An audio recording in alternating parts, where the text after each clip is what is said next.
Three members of the United Nations peacekeeping force in southern Lebanon have been killed just in the last 24 hours as the war continues to rage and actually escalates between Israel and the Iran-backed Lebanese militant group Hezbollah.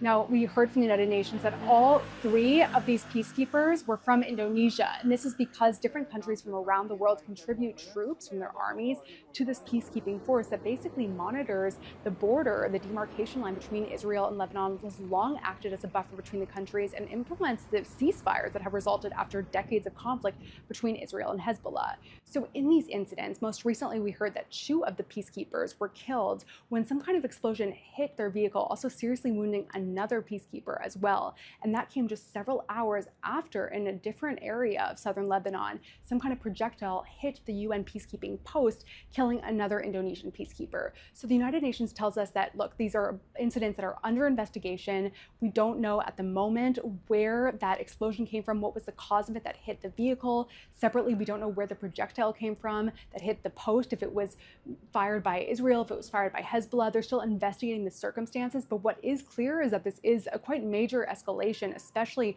for the UN, this neutral party in the conflict. We heard a lot of condemnation from different UN officials today, calling this an unacceptable incident, really stressing that these kinds of incidents should not happen, even if there is a war going on, that peacekeepers should be protected.